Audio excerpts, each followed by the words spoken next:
BRT 이런 거 자꾸 이런 소리 하지 말고요. 부동산보다 훨씬 구린 게 한국 주식이거든요. 모니터링하고 있는 채널입니다. 정부에서. 정부에게 대책을 좀 말씀해 주시죠. 두 가지. 부동산 정책. 쇼미더머니. 쇼미더머니. 예, 돈을 좀 내년 예산을 집행하세요. 이거. 예. 이걸 실현시키세요. 돈을 쓰면 다 돼요. 돈을 쓰면 귀신도 부린다고 했습니다. 내년에 49,000억, 수도권 24,000원 아니라 10만 원 공급하면 될 거 아니에요. 돈을 몇십조 드리면 돼요. 물론 이제 눈먼 돈으로 돈을 벌겠지만, 네. 그것도 국민 아닌가요? 돈을 집행하면 돼요. 우리가 다 알잖아요. 복지 예산도 써야 되고, 내년에 서울시장 선거도 있고, 내후년 대통령 선거도 있고, 고민할 게 굉장히 많은 시기잖아요. 그래서 돈을 써야 될 때가 너무나 많고, 경기도 회복시켜야 되고. 그래서 이런저런 고민을 하다 보니 그동안 SOC 예산도 깎고 기업의 R&D 예산도 깎고 중소기업 관련돼 있는 지원 대책들도 다 깎았어요. 돈이 없으니까. 근데 이게 정말 우리나라의 경제에 정말 제일 중요한 현상이라고 생각해서 이렇게 강조를 하고 중요하게 생각하신다면 여기를 딴 데 돈을 깎아서 복지 예산 깎고 교육 예산 깎고 국방 예산 깎아서 여기다 때려 놓으면 다 해결돼요. 여러분 공급 앞에 장사 없습니다. 우리나라에 있는 호텔이란 호텔 또 비어있는 오피스텔이란 오피스텔 전부 다 정부가 사들여서 코당 다 2억씩 돈을 죄송합니다. 때려 박아서 그걸로 거의 공짜에 가까운 비용을 들여서 다 임대해주고 그리고 3년 안에 지금 추진하고 있는 대부분의 이미 기착공된 철도 3년 안에 다 개통 그러면 전부 개통될 역으로 다 뛰어가지 서울에 뭐로 부동산 사요? 둘 다 답은 정해져 있어요. 첫 번째, 대책을 계획만 하지 말고 돈을 쓰세요, 여기. 두 번째, BRT 이런 거 자꾸 이런 소리 하지 말고요. 철도를 빨리 넣으세요. 그 국책 사업화해서 전부 예타 면제해서 하면 됩니다. 돈 앞에 뭐가 아무 문제 없어요. 3년 안에 다 개통돼요. 왜? 계획은 다 있잖아요. 시행 계획이 있고 뭐 지자체들이 왜 개통이 늦어지는지 아시잖아요. 우리 지역에도 역 만들어주세요. 저쪽 지역에도 역 만들어주세요. 그러고 그 갈등이 굉장히 크잖아요. 근데 정부가 딱 가가지고 국책 사업으로 다 할 거니까 우리가 판단합니다. 당신들한테 돈 달라는 소리 안 할 테니까 저희들이 결정하겠습니다. 그러면 어떡할 거예요? 다 돈이 걸려 있으니까 지자체들이 우리 지역에도 역 놔주세요. 설계 변경해 주세요 하면서 그렇게 몇 년씩 가는 거잖아요. 답이 다 나오잖아요. 여러분 편합니다. 어떤 사람이 진정성을 가지고 여러분을 대한다. 그러니까 연애 이야기하는 거예요. 당신을 좋아해요. 뭐 후랭이님 좋아해요. 이런 거 아무 의미 없는 거 아시잖아요. 내가 그냥 만난 지 며칠 됐는데 난 기억도 못하고 있었는데 갑자기 상대방이 아무런 이야기도 안 하고 우선 어디 예약해가지고 가서 맛있는 거 사주면서 우리 사실 오늘 만난 지 100일이에요 200일이에요 또는 가서 뭐 좋아한다 이런 소리가 필요 없는 거잖아요. 맛있는 거 사주고 예약하기 힘든 블루리본 서베이에 나와서 몇 년씩 들어갔던 맛집들 가가지고 딱 예약해가지고 쿨하게 딱 쿨렌하게 맛있는 거 사주고 만날 때마다 맛있는 거 사주고 잘해주고 그러면 이 사람이 나를 좋아하는구나 라는 걸 아는 거지. 그렇잖아요. 꼭 좋아한다 말하는 건 그거는 의미가 없잖아요. 딴 사람 만나서도 그런 소리 할지 누가 아냐고요. 중요한 건 신호잖아요. 이게 내년에 내후년에 부동산 시장을 저는 기필코 안정시키겠습니다라는 강한 의지를 보여주는 가장 좋은 방법은 예산이에요. 그리고 그 예산이 별로 없다. 믿을 수 없다가 되는 거죠. 믿을 수 없다. 네, 그러니까 그래서 아까 제가 이야기한 게 23년이냐 22년이냐 고점을 이야기하는 게 여러 시나리오를 볼 때 23년을 이야기할 수 있다는 거지만 그건 제가 이야기했던 게 최고의 시나리오였죠. 5년 만에 3기 신도시 입주 거기 들어가는 서부선부터 시작해서 하남 연장선에 8호선 연장선에 7호선 연장선에 되게 많다. GTX-C에 B에 B다 그죠? 이런 거를 다 5년 안에 다 개통시켜 주겠다라는 그런 전제가 있으면 아까 이야기한 거지. 근데 그게 안 되면 시장이 더 길어질 수도 있고 더 정말 심각한 상황으로 갈 수도 있는 거죠. 근데 그거는 아직 우리가 보도자료만 가지고 뭘 어떻게 알아요. 따라서 올해 연말에 12월 31일 정도에 예산안 나올 거예요. 보자고요. 저는 근데 별로 기대를 안 하고 있는 쪽에 서 있으니까 이렇게 시니컬한 거고. 네. 아니야. 보건복지도 너무 중요하고 교육도 중요하고 국방도 중요하고 대북 관련 예산도 중요하고 또 뭐 있죠? 중요한 거. 아무튼 또 지방 교부금도 중요한 거 다 알지만 지금은 부동산 잡는 게 제일 중요해요. 이렇게 해서 정부가 정책을 탁 쓰면 물론 이제 다른 부분에서 문제는 생길 수 있지만 네. 부동산에 미치는 영향은 확실하게 잡을 수 있겠죠. 쉽지 않은 것 같습니다. 예산이 한정돼 있고 더 세금을 더 뜯어야 되는 또 건지. 올해 재정 적자 100조잖아요. 내년에 긴축 예산이 예정돼 있는데 그러니까 다시 말해서 올해 본 예산 대비는 확장. 근데 올해 추경을 덕지 4개나 붙였잖아요. 네. 그러면 올해 결과 예산에 비하면 내년 예산은 지금 긴축이거든요. 근데 이제 돈이 줄어드는 거죠. 그러니까 예산안이 긴축적으로 편성되는데 신도시나 SOC나 다른 이런 쪽에 이거 전세형 주택이나 이런데 과연 정말 돈이 구체적으로 얼마 들어갈 것인가는 좀 보자는 거죠. 이제 공공 재건축 재개발이 되면서 이제 용적률도 올려주는데 이제 기부 체납이 너무 과하니까 사업 자체가 그간 완전히 용적률 문제나 이런 것들을 완화해주면 사업성 개선되니까 사업성 부족 등의 이유로 인해서 좌초됐던 지역들은 조금 나올 수 있는데 여러분 아시는 것처럼 이게 재건축 재개발로 이 문제를 해결하려면 3년 전에 해결이 됐었어야 돼요. 근데 그때 재초안했잖아요. 재건축 초과이익 환수제 2017년. 그래서 그때부터 이제 신축 또는 재건축 재개발이 사실상 굉장히 어려움을 겪었고 작년부터 정말 이거는 하면 안 되는 정책이라고 생각했는데 분양가 상한제를 해버렸잖아요. 그래서 사업의 수익성을 악화시키고 또 작년부터 재건축 연한 강화, 안전진단 강화해버렸잖아요. 이 과정에서 다 공급이 감소하게 된 것인데 이게 대규모로 나오려면 결국 제 생각에 내년에 서울시장님이 바뀌셔야 새로운 서울시장님이 취임하시고 뭐 계획을 짜야 될 문제지 이거 가지고 지금 될까. 그래서 현재 이미 사업이 많이 추진됐고 이미 본궤도에 오른 사업들은 충분히 이번 사이클에 저는 혜택을 볼 여지가 있다라고 보지만 막 이야기가 나오는 데는 저는 정말 면밀한 분석이 필요하다. 그러니까 저는 잘 모르겠다라는 말인 거죠. 왜냐하면 뭐 넘어야 되는 허들이 너무나 많기 때문에 기대는 있지만 저는 별로 그렇게 도움이 안 되지 않겠냐. 적어도 이 현재의 수급난을 해소하는 데는 그렇게 보고 있습니다. 재개발, 재건축을 좀 확 풀어서 막 적극적으로 짓는 거죠, 막. 그러면 안 됩니까? 물론 이제 인프라가 문제긴 하겠지만. 네, 리센트레 입주할 때 리센트레 리까지 해야 되겠죠. 아무튼 거기 한 2만 가구 들어올 때가 부동산 잡혔잖아요. 송파 잠실 일대가 네. 한강변이 부동산 그렇죠. 아파트 신축의 숲으로 뒤덮였던 그 다 입주 시기 보면 7, 8, 9잖아요. 그러자마자 부동산이 잡혔잖아요. 그러니까 그런 대규모 입지에 좋은 입지에 대규모 주택 공급이 나오게 되면 그게 이제 고점 신호죠. 근데 뭐 다 막아놨으니 은마가 어떻게 될 것인가? 잠오가 어떻게 될 것인가? 잠실중 5단지.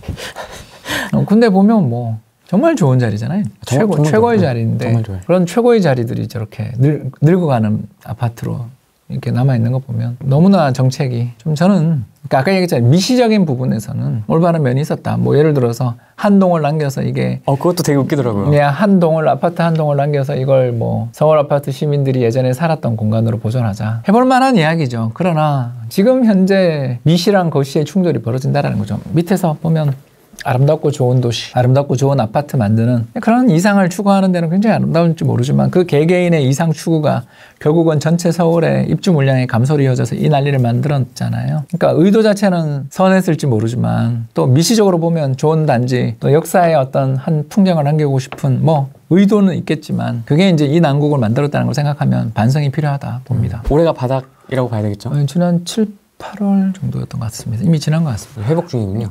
예, 회복도 굉장히 가파른 회복입니다. V자 회복이라고 볼 수 있죠.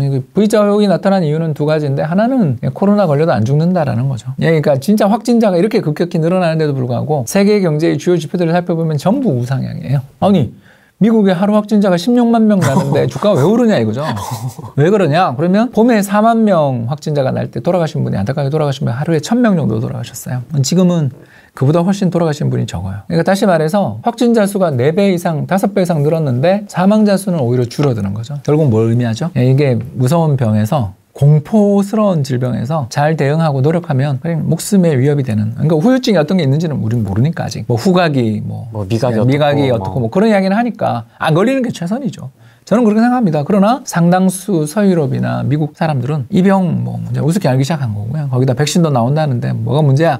라면 일단 달리기 시작했어요. 그걸 가장 잘 보여주는 신호가 바로 용선 가격입니다. 배를 빌리는 가격이 급등하고 있잖아요. 예, 그리고 더 나가서 최근에 우리나라 수출 통계 보시면 알겠지만 플러스 나기 시작했잖아요. 10월은 잠깐 마이너스 났지만 일평균 수출 금액이 급등하고 있거든요. 그래서 제 생각에 내년에 우리나라 수출 2자릿수 증가를 예상합니다. 그럼 뭐 경기 좋아지잖아요. 우리는 원래 수출 좋아지면 경기 좋아지는 나라입니다. 주가에도 좀 영향이 있겠네요. 그래서 주식이 좋다니까요. 다만 한국 주식만 사지 말자고요. 그냥 솔직하게 이야기하겠습니다. 한국 주식은요 구린 주식이 너무 많아요.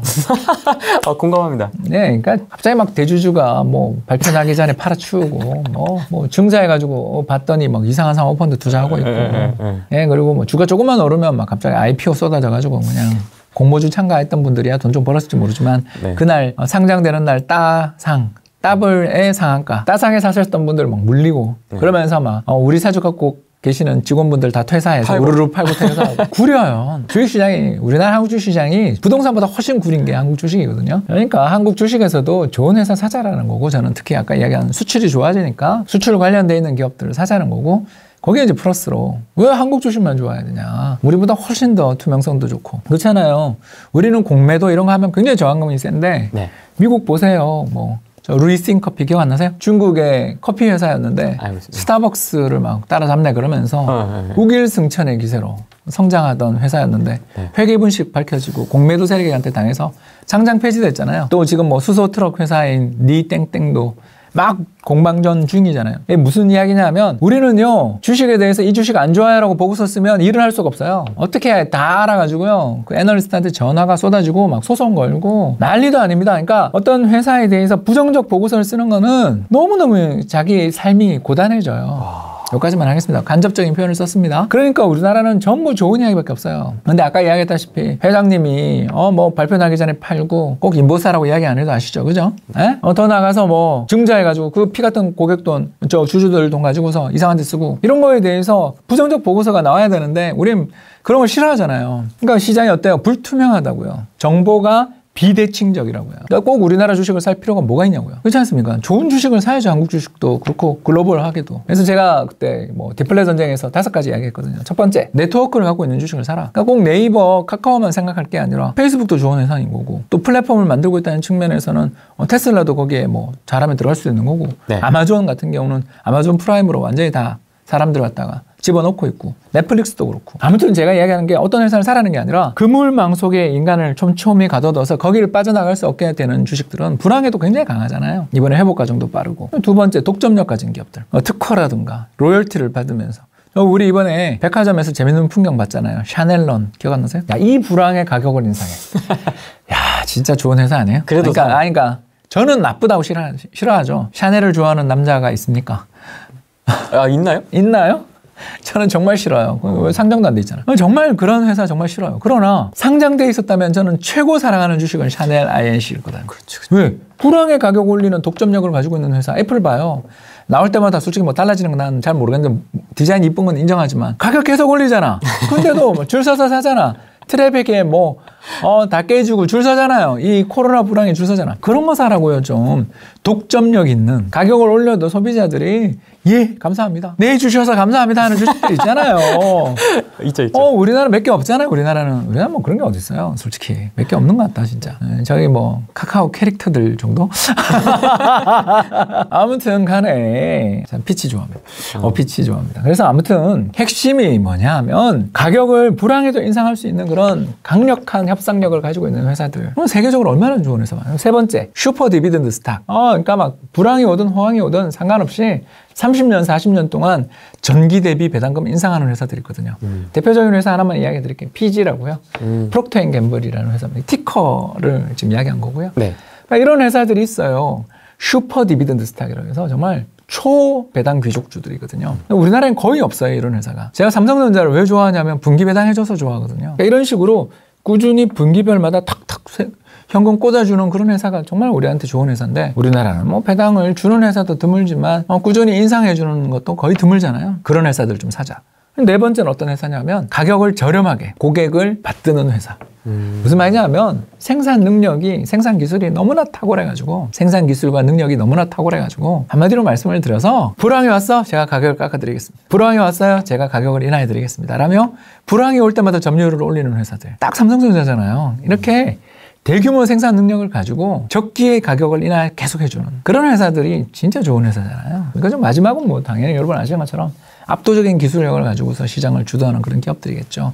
뭐 구글 같은 기업들이라든가 또는 뭐 SAP라든가 아니면 뭐 일본 주식 시장에서만 딱 이렇게 놓고 본다면 저는 개인적으로 상당히 좀 그래도 일본 주식들 중에서도 와, 이런 회사는 정말 좋은 회사다라고 생각되는 게 소재 관련 기업들, 그런 기업들 좋아하거든요. 그러니까 압도적인 기술력을 가지고 있으면서 서플라이 체인에서 핵심적인 역할들을 해주는 그런 알짜 기업들, 그런 기업들은 이제 가격을 또 봐야 되겠죠. 이런 종류의 기업들을 보면 세계적으로 살 기업들이 너무너무 많거든요. 그런 기업들을 좀 사자는 거죠. 우리나라에도 꽤 많아요. 아까 이야기했지만 그 사례 되게 많지만 로열티 특히 특허 이런 거 가지고 있는 기업들은 정말 좋아질 거 아니에요. 그런 기업들을 우리나라는 보지 말고 세계적으로 보자.